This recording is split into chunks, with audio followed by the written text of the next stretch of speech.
So let's dig into. We'll start with Warriors Mavs. That is, I wouldn't call it the more compelling one. They're both these series are compelling, and they just are a reminder how much I was wrong about this season. I missed on the Mavs like on multiple occasions because I just didn't buy into anything, and here they are sitting in the conference finals, where I spent all this time like thinking about their roster construction, how they could get better, and there's a real chance that they're just going to be in the NBA finals. So starting just off with this series, like what is like the biggest overarching thing you're thinking about heading into the Western Conference Finals?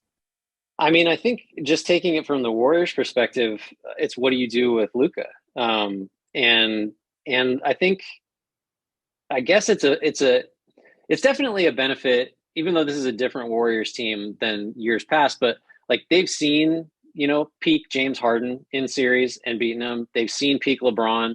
Like they're not this idea of there's a transcendent offensive player that kind of just carries this whole team and seems unstoppable. That's not a new experience for a lot of the principals on the Warriors.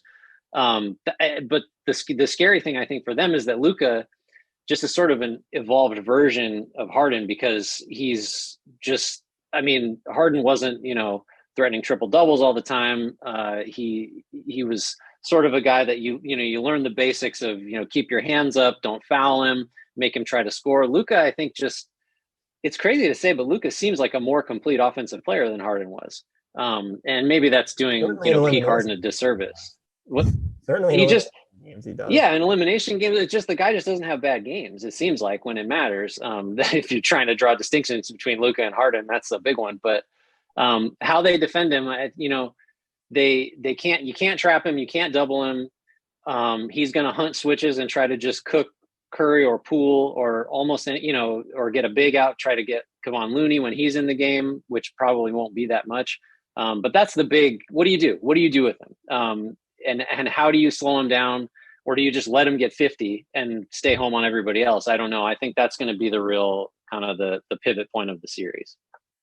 That would be among my biggest questions for the Warriors entering this. And I think it hurts that I don't think Gary Payton II is expected to play because I imagine that he would end up being a pretty big part of, even if not going after Luca primarily because of the size difference, just having someone else there if you were going to run traps or just to make sure that like you're stamping out the other actions, other players on the Mavs offense. And then even just, I guess Otto Porter Jr. is supposed to be fine. Like I have to imagine he looms pretty large in this series. And I think my actual biggest question for them was based off what the Mavericks are doing, and I think what we know the Mavericks are going to do and the way that they play. Is this a series where it's like Golden State needs to play big, where we're going to see a lot of Looney and Dre, or is it one where they need to play small because Dallas's most successful lineups have just ostensibly been the 5-out ones where they're not, Maxi Kleber is not really a small ball. He's a 7-footer. He's not like really a small ball five, but have that 5-outiness. And to go up against that, I guess like Kevon, like Looney and Draymond, that's fine to do. But if you did want to downsize, that would probably increase the importance of Otto Porter Jr. even more. And my final thing there would be, is this even what do they call the liquid death lineup? Is that a series for this one? Because those five, pomp and circumstance in the first round, and then we go in the second round. They play 32 minutes. They win those minutes by a total of 3 points, shoot like 21% from three during that stretch. And so has the novelty of it worn off? And then also, how does it sort of match up against a Mavericks team where if Luka's on the floor, like he'll hunt, like he'll go hunting against that lineup. Yeah, for sure. I think one benefit. So I think Looney will play, but he's only going to play if Dwight Powell's in the game. Probably. I think that's how it's going to start. I think if you have him, look like Looney is a better perimeter defender than most like quote unquote conventional bigs, even though he's even really kind of undersized in that role. So him getting switched out onto Doncic, I think is like actually less of a 5-alarm fire. It's like a 2-alarm fire, whereas Poole is a full on like send all the engines. That's a huge problem. He has no chance. So Looney might play a little bit, but I think you're talking about how the pool party lineup thing like fluctuates in effectiveness over these couple of series. I do think it's a benefit that the Warriors can play a little bigger, which they had to down in those last couple games against Memphis. They can play Looney and Green together. That's an option. They can it would be great. We didn't mention Andre Iguodala. I think it's kind of like you got to smirk when you say it because he just doesn't play anymore. But you could get 10 minutes of him in the game I don't think Doncic is going to just run over him. So that'd be another guy along with Porter or Peyton. Peyton, I don't think is going to play. Porter will. So they can get real switchy and long with Curry out there still. Wiggins will take the bulk of the minutes on Doncic. I think Clay can hold up a little bit, but yeah, they're going to have to mix and match. And this might be a series, as I start to kind of talk it out in my head, which seems to happen with the Warriors, they don't quite figure out what the best way to do things are until like game 4 or 5. And fortunately, they have kind of the pieces to, once they figure out what that best thing to do is, they can do it. That they have enough lineup versatility. I think Kuminga might even get some individual time on Doncic. They keep giving him chances, and he keeps not doing much with them. But just his athleticism is another thing. They might even play zone. I don't know. But yeah, like I think we did see with Jokic, for example, against the Nuggets, the Warriors kind of let Jokic score. And I think they're comfortable with that. And that is how they've tended to deal with superstar offensive engines, is just try to limit the other guys and don't make him, don't give him the easy passes for wide open shots for the rest of the guys to get them going. So it's going to take a committee approach. It's going to take all hands on deck. It's going to take every possible defensive permutation. Because the other thing is, if you show Doncic one coverage for an extended period of time, he'll just figure it out. So it's going to take everything, I think, to slow him down. What have you thought of just the Mavs defense overall? I again missed on the Mavs completely this season. Their defense has been fantastic. It's been suffocating. They did great picking the spots where they needed to blitz Phoenix. And I know a lot of people were talking about Devin Booker's lack of effectiveness there, but they also just like playing these possessions straight up at points. Like they did a fantastic job there against Phoenix as well. And it's just Reggie Bullock's been huge. We know what Dorian Finney-Smith does. Maxi Kleba, I don't want to say he found the fountain of youth, but like he went from being like one of the most underrated like mobile defenders. So then there was a year and a half where it felt like, oh, is he cooked or is he slower? And now he's just juiced up yet again. I could not have seen this coming. And so how do you think like they match up defensively looking at the Warriors offense? Yeah, it's pretty wild. I didn't see this coming defensively at all for them. And part of that was because, I'll stand up and say, like, I thought the Jason Kidd hire was a huge mistake. I thought it was terrible. For every possible reason, character-wise, and just what he did with the Bucks. But what he does tend to do is bring a defensive mentality. Like that is like the thing you point to when you're hiring him, I think, or one of the main things. And it just like, yeah, we knew Finney-Smith was a great defender. He's a 1-4 guy. And now, as small as the series might get, he may just be a 1-5 defender. Bullock is great, but it seems like there should be places to attack because Brunson's small. Like there's, if I think Andrew Wiggins potentially could get some of his, bailout low percentage step back twos against Brunson if it comes to that. And Doncic should be someone you should be able to tire out, but all those guys have held up defensively. So I don't know what you do. I think if Powell is in the game, that's probably someone you can coax out into a switch, but Dallas is just really impressed defensively. And like, there were stretches during the year. I forget what they finished on defense. I want to say 7th or 4th or something, or maybe the 7th overall and 4th over the second half, but they were the best defensive team in the league for like, 3-4 weeks at a time during the year. So it's not like they're running hot. And I do think the challenge will be different because Phoenix was a historically accurate mid-range shooting offense until it wasn't. And so the challenge of defending an offense like that's just a weird setup to play against. The Warriors, oddly, are going to be a little more conventional. They want threes and layups. So I don't know which way that cuts, but I do think at least if you're looking for ways for Dallas to kind of come back to earth, if that's even the right way to phrase it on defense, maybe it's just because Phoenix kind of beats itself if it's not making 2-point jump shots. I don't know. I think that Dallas's defense is for real. The Warriors are going to run into a challenge right on par with what Memphis did, if not maybe quite as like disruptive and turnover forcing. But Dallas is not going to just roll over and get scored on. Yeah, and I go back and forth on it too, because the numbers will say that the Suns got to the rim at a higher clip during the playoffs so far than the Warriors.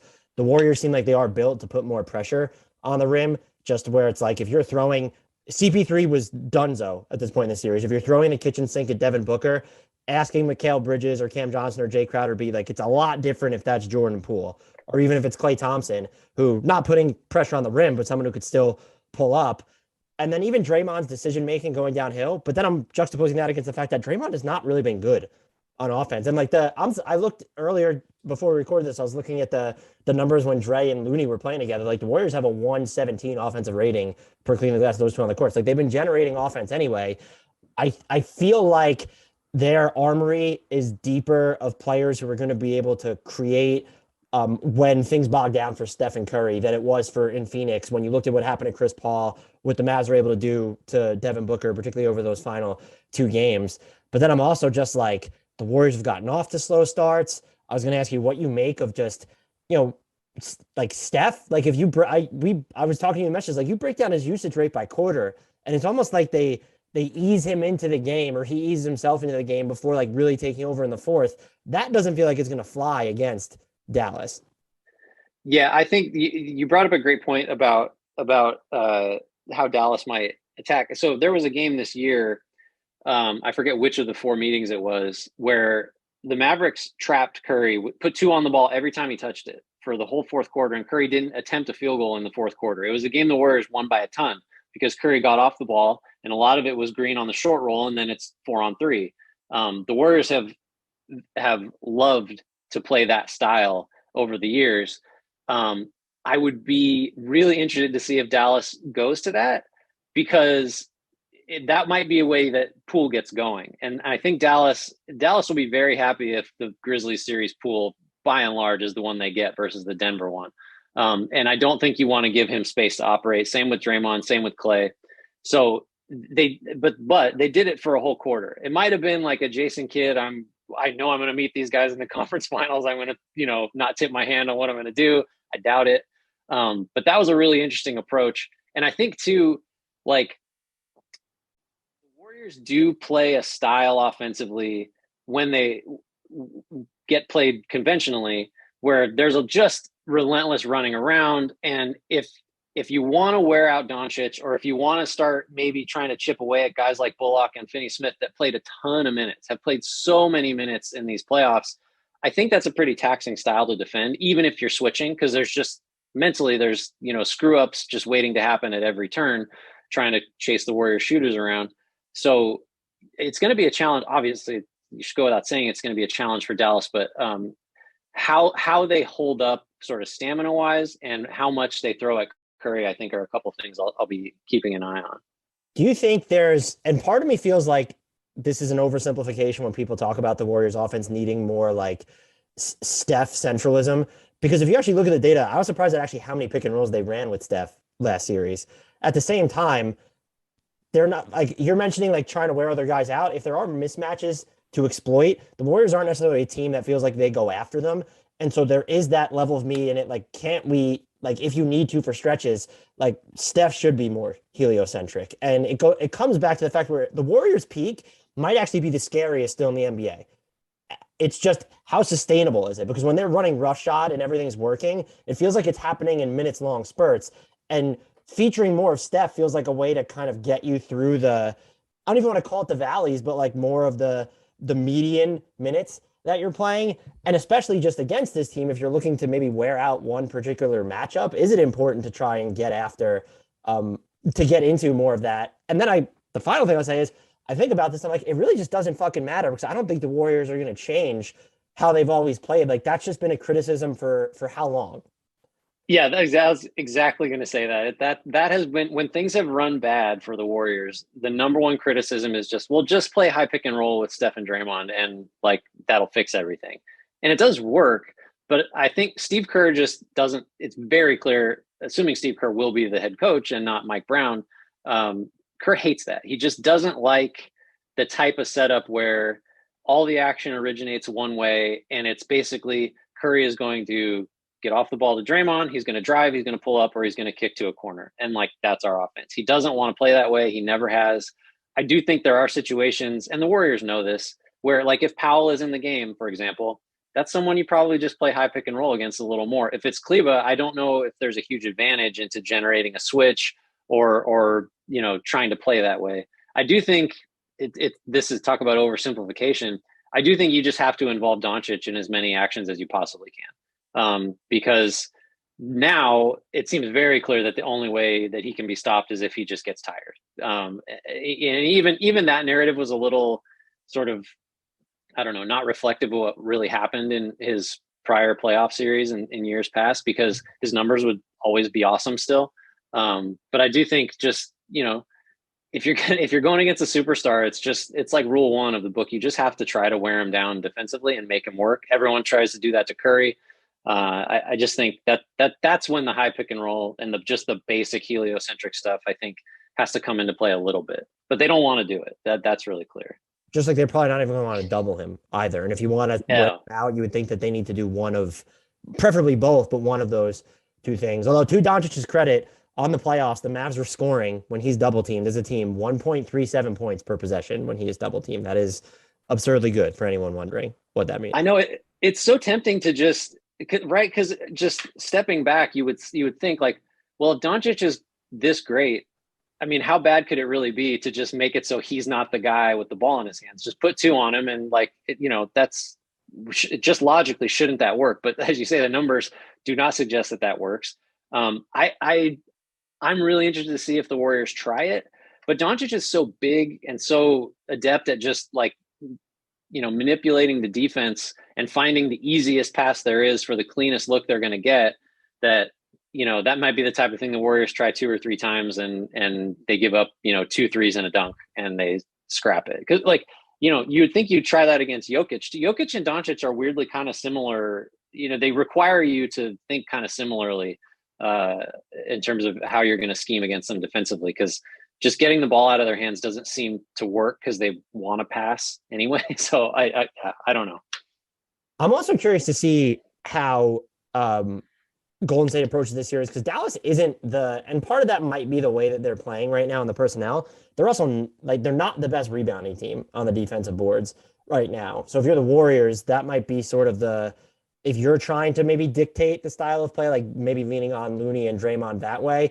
But then I'm just trying to go through this stream of conscious, like the punch for punch, where Dallas has been really good at forcing turnovers. There's been no team that's been worse at protecting the ball in the playoffs than Golden State right now. And how is that? If you're giving, the Mavs are not a team that's looking to run. Like, it's just not. But if you're getting into a point where Golden State doesn't even have a chance to like fully set its defense, that's sort of difficult to imagine what happens there. So this feels like it's going to be more of a chess match series than I really think that people have talked about. I know everyone's, and we'll get into this in a second, but like the Heat and the Celtics, how that's going to play out. I just feel like there are going to be so many like granular calls that are made throughout this series, because I want to see the first like 1, 2, or 3 games to see like what's actually happening, because there's like a lack of feel there for me right now for how these two are going to go at one another. 100%. It's going to be, it makes me think back to like years ago, some of the Warriors series against the Grizzlies, the famous, like the Tony Allen series where, the Warriors didn't quite know what to do with him. And well, we can just take him out of the game by leaving him open and putting Andrew Bogut on him in the corner. Like, that didn't happen until later in the series. I think this is going to be one of those where whoever sort of figures it out in game 3 or 4, or maybe even later, you never know, is going to have the advantage. It just obviously, but I just think this series will take twists and turns, and like the way that it looks in the first quarter of game 1, it will look nothing like that in, the fourth quarter of game 5. It'll be a completely different sort of setup by then. Let's wrap up with these. Who's your biggest X factor let's start with the Warriors in this series? I think that's tough. I mean, if it's got to be like not a superstar, it's probably Wiggins, which is like terrifying if you're a Warriors fan. He likes to rebound all of a sudden. It's not. It's every once in a while he really just gets after it. But he's going to have the primary assignment on Doncic. He's going to have to make some threes. He's going to have to rebound, especially if the Warriors end up going small and taking Looney off the floor.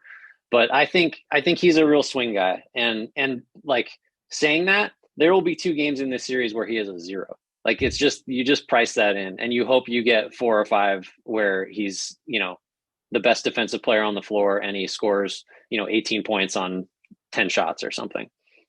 I have Poole for them just because I think that I assume we're going to get to a point where Dallas really tries to go after Steph, and he's going to be just based off how Draymond has played. And I know Clay's been a little bit better, but you're going to need someone to make plays like putting the ball on the floor and make scoring plays that way. I think Poole's going to be the most important player off that, but that could completely flip depending on how Dallas wants to approach this series defensively as well.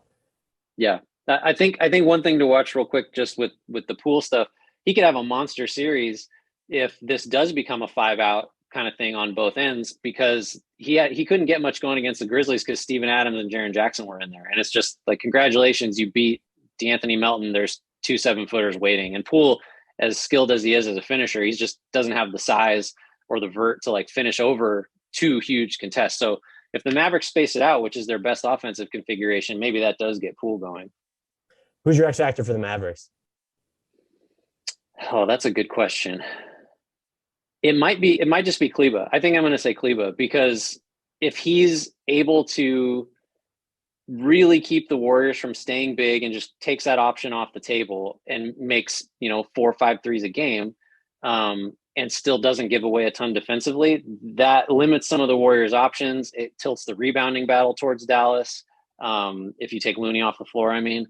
So I think he's got a chance to really kind of, like we were talking about a minute ago, change sort of the format of this series. And I think that would swing it in Dallas's favor if he's just making shots. That's a good one. I have Bullock. I think he's going to be the one that sees the most time against Steph. The whole regular season just blurs together. The teams not being healthy against one another. We had that 2-month stretch where there were all these no names playing for teams.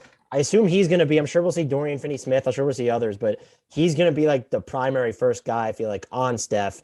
And just based off the minutes they've had, he averaged more minutes per game last series than any other player on the Mavericks. That includes Doncic. I know the blowouts skew that a little bit, but they've relied on him a ton defensively. So if he's able to just, maybe you're not going after Steph hardcore every single possession because Bullock's really making him work, that frees you up to do a lot of other stuff on the defensive end. And if he's making his threes, I feel like there was a lot of variance caked into Dallas's non-Luka players last series.